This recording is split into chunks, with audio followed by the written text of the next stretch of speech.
Hi. இன்னைக்கு நம்ம ஆர்பிசில morphology பார்க்கலாம். ஸோ, இப்போ சைஸ் பார்க்கும்போது நான் முன்னாடியே சொல்லியிருந்தேன். ஒரு லிம்போசைட் இருக்கிற ஒரு இடத்த வந்து எடுத்துட்டு நம்ம வந்து சைஸ் பார்க்கணும்னு.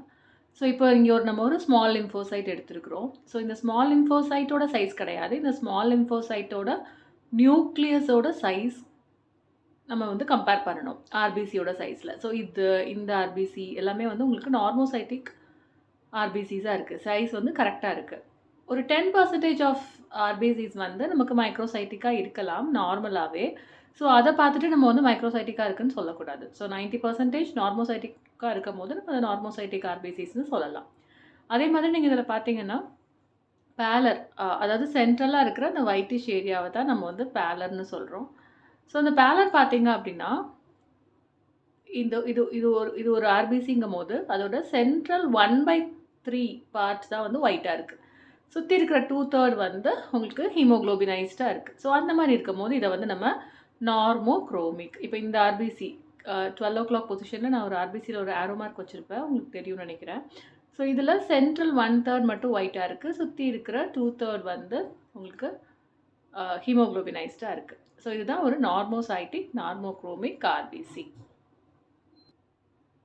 ஸோ, இப்போ நம்ம பார்க்குற ஒரு ஸ்மியர் பார்த்தீங்கன்னா, லாஸ்ட் ஸ்மியர்லேருந்து நல்லாவே உங்களுக்கு டிஃபரன்ஸ் தெரியும். இங்க ஆர்பிசிஸே வந்து நமக்கு இன்டர் ஆர்பிசி ஸ்பேஸ் பார்த்தீங்கன்னா, ரொம்ப அதிகமா இருக்கு. ரீசன் என்ன அப்டின்னா, இது ஒரு manually made smear.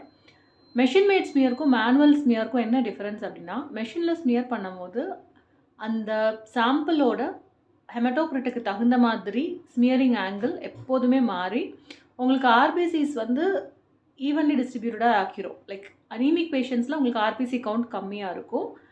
Normal patients விட. ஆனா, அத வந்து நமக்கு மேனுவலா பண்ற ஒரு ஸ்மியர்ல பார்க்க முடியும். ஏன்னா, நம்ம ஹெமட்டோக்ரைட் பார்த்து ஒவ்வொரு தடவையும் ஆங்கிள் மாத்த போறது கிடையாது.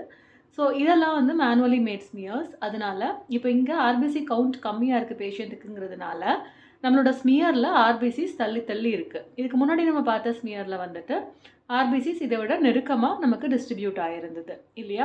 ஸோ, இத வச்சு நம்ம ஆர்பிசி கவுண்ட்ட ஒரு மேனுவல் ஸ்மியர்ல பார்க்க முடியும். மெஷின் ஸ்மியர்ல என்ன இஷ்யூஸ் அப்டின்னா, இஷ்யூ இல்ல. அதுல என்ன அப்டின்னா, நம்ம வந்து ஈவனா ஒரே லென்த்ல ஸ்மியர் பண்ணணும் அப்படிங்கிறதுனால, நம்ம எப்படி அத புரோகிராம் பண்ணியிருப்பாங்கன்னா, பேஷண்ட்டோட ஹெமட்டோக்ரிட்டுக்கு தகுந்த மாதிரி ஸ்மியரிங் ஆங்கிள மெஷின் ஒவ்வொரு கேஸ்க்கும் மாத்தும். அப்படிங்கிறப்போ, உங்களுக்கு அதுல அனீமிக்கா இருக்கிற கேஸும் சரி, நார்மல் ஆர்பிசிஸ் கவுண்ட் இருக்கிற கேஸும் சரி, ஒரே மாதிரி தான் ஆர்பிசிஸ் டிஸ்ட்ரிபியூட் ஆயிருக்கும்.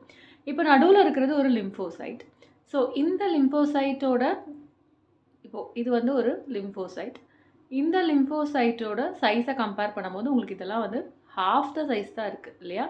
அதுலயும் பிரிடாமினன்ட் பாப்புலேஷன் அந்த மாதிரி தான் இருக்கு. அதே மாரி குரோமேசியா பார்த்தீங்கன்னா, உங்களுக்கு நல்லா தெரியும் இந்த செல்லலாம். லைக் ஒரு ரிம் மட்டும் தான் உங்களுக்கு அந்த ஹீமோகுளோபினைஸ்ட் கலர் தெரியுது. மிச்சது எல்லாமே உங்களுக்கு வந்து ஒயிட்டா தான் இருக்கு இல்லையா? ஸோ இதுதான் ஹைப்போகுரோமேசியா. அதுலயும் உங்களுக்கு இந்த அயர்ன் டெஃபிஷியன்சி அனீமியாவா இல்லைன்னா தாலசீமியாவான்னு கண்டுபிடிக்கிறதுக்கு ஒரு சின்ன பாயிண்ட். பட் ரொம்பவே வந்து அது ஹெல்ப்ஃபுல்லா இருக்கும் டயக்னோசிஸ்ல. அது என்ன அப்டின்னா, அனைசோக்ரோமேசியா இந்த வேர்ட் வந்து புக்ஸ்ல இருக்கான்னு தெரியல. பட் என்னோட சார் எனக்கு சொல்லிக் குடுத்தது. ஸோ இதுல என்னன்னா, ஒவ்வொரு ஆர்பிசிஸும் ஒரு அமௌண்ட் ஆஃப் ஹீமோகுளோபினைசேஷன் ஆயிருக்கும். அதாவது ஒரு ஆர்பிசில ரொம்ப ஹைப்போகுரோமிக்கா இருக்கும். சில ஆர்பிசி கொஞ்சம் கூட ஹீமோகுளோபினைஸ் ஆயிருக்கும். இப்ப இந்த கேஸ்ல அத நீங்க பார்க்கலாம்.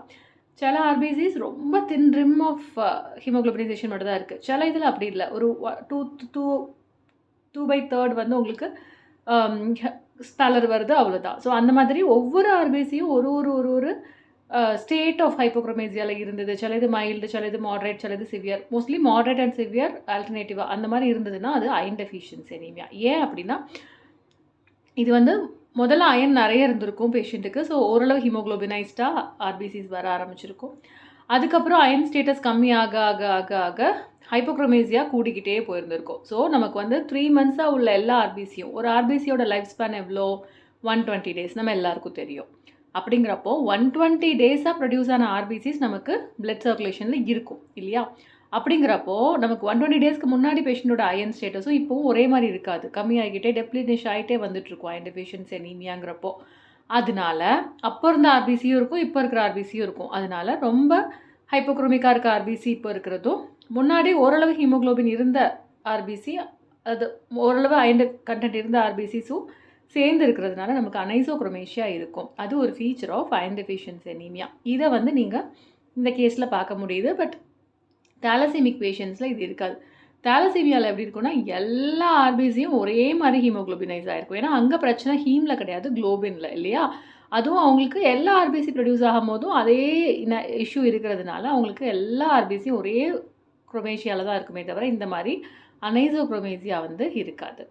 ஸோ, இது வந்து நமக்கு ஆர்பிசில மைக்ரோசைட்டிக் ஹைப்போக்ரோமிக் மோஸ்ட்லி அயர்ன் டெஃபிஷியன்சி தான். நம்ம ஃபெரிட்டினும் அயர்ன் பண்ணி நம்ம இத கன்ஃபார்ம் பண்ணிக்கலாம்.